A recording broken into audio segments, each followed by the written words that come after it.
everyone. Welcome to Joy Meets World, the podcast where I, Joy Yugi, am traveling around the U.S. with my dog Quincy, visiting our national parks.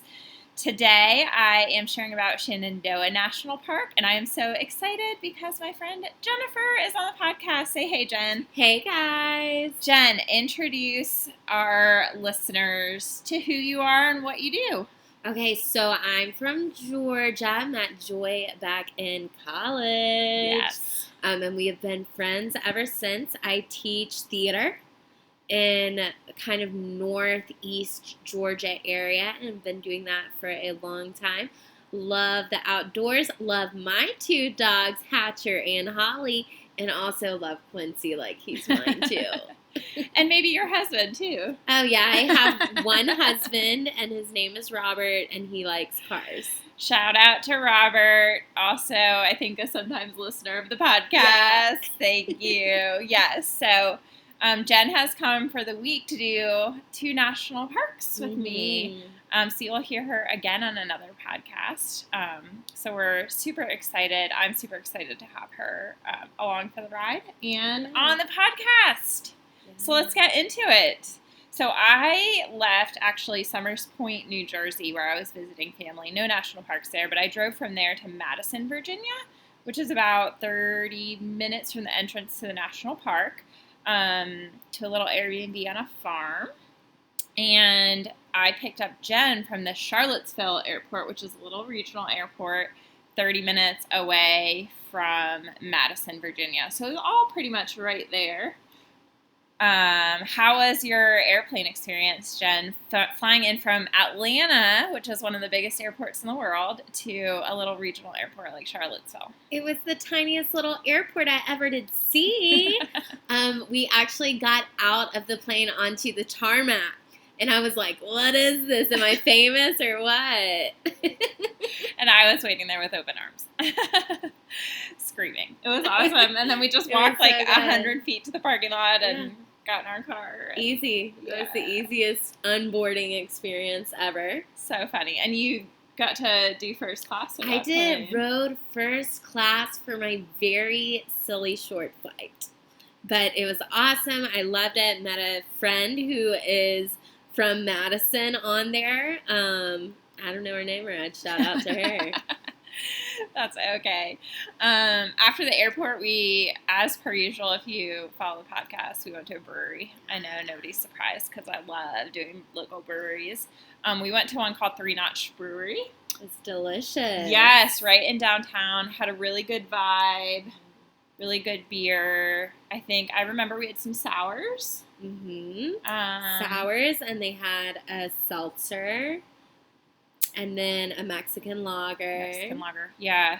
A really fun vibe, like a really big place. We found out that Madison is a college town. The University of Virginia is located there. So we didn't know that before. Super cute town. Super cute downtown.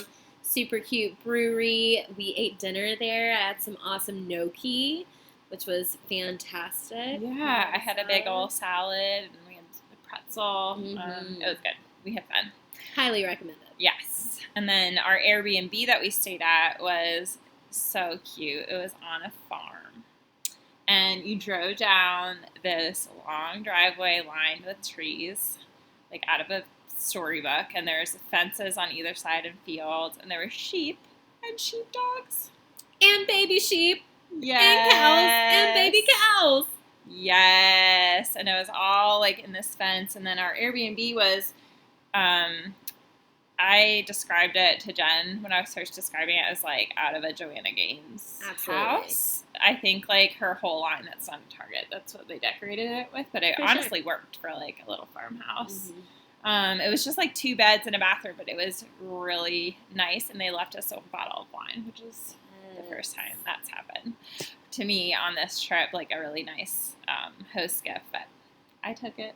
It was nice. And then it had Adirondack chairs, like right outside, and we got to drink our coffee every morning and look at the beautiful landscape. Yes, There's a really famous mountain, apparently, that I just learned about that's a part of Shenandoah National Park called Old Rag Mountain, and that was basically our view that we were looking at. We did not climb Old Rag Mountain. FYI, if you want to, you have to make a reservation with the park now at recreation.gov, and I thought about doing it for us, but it was going to be in the 90s the day we were hiking, and apparently it's a 7 to 8 hour hike. Not sure that's my speed. Yeah. So we didn't do that, but we definitely saw Old Rag Mountain, and then we went to the park. It was a 30-minute drive. Shenandoah National Park became a national park in 1935, so it's an older national park. We went through the Thornton Gap entrance, so the park is 105 miles from like top to bottom, and it's all this road that's part of the Blue Ridge Parkway called Skyline Drive. And the whole park is pretty much mountains and forests. It's a part of the Blue Ridge Mountain Range and actually part of the Appalachian Trail. And I will tell you about that. So where we entered was kind of like in the middle, top-ish, and then we drove to the top to, it was called Dickey Ridge Visitor Center, which is at like right outside of a town called Front Royal, Virginia. So we kind of drove up to the top, did the visitor center, and then the ranger gave us a couple of trails to hike, basically on our way back out. Just turned around, came back out, and then we did some trails. I couldn't remember the name of the first trail we did. I think I was looking at the map, and I think it's the Lands Run Trail. Does that sound right? I do think so. Jen, tell us about that hike, the Lands Run hike. It was beautiful. What I love is being in the woods and being around the trees. And what surprised me most was the sheer amount of butterflies everywhere. I love to see the butterflies in the forest. I thought that was so, so cool. It wasn't too hard of a hike. We had like some uphill on the way back. But it wasn't too bad. Yeah, it went down to a waterfall. The ranger actually said to us, she said, this is a waterfall trail, but there's no waterfall at the end. Yeah, she acted like it wasn't going to be all that great, but it was beautiful. It was. And there were at least 2 different lookouts where you could get great views of the waterfall. Yes. Well worth it. Yeah. Well worth going down in that trail. And it was precious because people had their kids down there, and it reminded us of when we were younger, kind of hiking around and playing in rivers and creeks. Yes. It was really nice. It was a nice day, too, in the shade, even though it was in the 90s. It wasn't too humid, and it was nice in the shade. Not too buggy. We kind of sprayed ourselves down, though, and had those, like, bug bracelets, so nothing crazy there. The butterflies comment reminded me of the other creature that we kept seeing, which was giant freaking centipedes. Huge. Gross. Like, thick and long. Like, all over the trails. And kind of a reddish color. Yes. I'm sure there's a specific type that you guys know about. Yes. Tell us if you know. Go on my Instagram and leave a comment. Or leave a comment on this. If you're watching on YouTube, leave here if you know why there were so many centipedes. Why are they there? Yes, that was definitely something that stuck out. So that trail, the Lands Run Trail, was about, I think, 1.5 miles round trip. So not too bad at all. And then we went a little farther down Skyline Drive, and we did the, let me see. It was the Compton Peak Trail. So you started out on really what was the Appalachian Trail, part of the Appalachian Trail, and then the like trails crisscrossed like this. So you went down one way, which was east, and then went down one way, which is west. And it was marked, but not greatly, super clearly. So we went down the one way, and it led to like this old structure. Yeah. It was just a super old structure. I'm not sure what it was in its previous life, but right now it's just an old structure. Yeah, so it was just sort of, you just hiked and then hiked back, and then we hiked the west loop, and there was supposed to be this cool rock formation, like hexagonal. They had like a picture of it at the beginning of the trail. that like lava had hardened into these like really crazy shapes, and we had passed like a big boulder looking like rock formation. Yeah. We're like, that's not it. Mm-mm. And so we went a while further. And then it definitely wasn't a while further, so we went back and discovered what we think the ranger is talking about. What we were supposed to be looking for. It's called columnar jointing. So if you're a rock nerd, as the ranger referred to them, and you know what that is or think that's really cool, this is the place to see it. We're not so sure if that's what we saw it. But there were a lot of people in that rock area, so we kind of, I don't know. Who knows what we actually saw, but it was fun. It was a great hike. I think that one was a little longer. Maybe she said 3 miles. Mm-hmm. We probably did like 3.5 because we went a little extra distance, but pretty moderate. I mean, pretty easy hike. Nothing too bad. So yeah, that was it for the park. Spent a couple, maybe half day there hiking, and then our way home, we stopped for a late lunch at I forget what the little town was called. I can't remember. It was a little town on the way back, and we stopped at a interesting spot called Headmasters. Jen. What was that town called? Berryville? Maybe. It was very, very close. Something like that. Very close and on our way back home.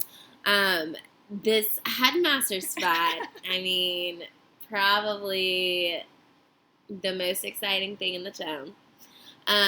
Very interesting. You walk in, and it's a restaurant. It's a bar. It's a restaurant. It's so cool, super nice. And then you walk in a little further, and there's an arcade and a carousel that nobody's on. Like a weird arcade, like big ceilings, a little like carousel, a pool table. I don't know. The carousel threw me off, and it threw me for a loop when I was on my way to the bathroom, and I thought there was just a carousel. That's all there is. Then I walk in, and there's a whole arcade room. Threw me for a loop. But there's also like dining tables in the arcade that like people can sit at and dine as a part of the restaurant. So it's interesting. There was like a little winery like area too by the restrooms, like across and then from that. You go outside and there's a whole golf course. It's like you're on a country club. Like if you sit on a patio of a country club, the golf course is always in front of you. Yeah, I was a little surprised too. We were both kind of caught off guard. We're like, what are people doing in front of us? Oh, they're golfing.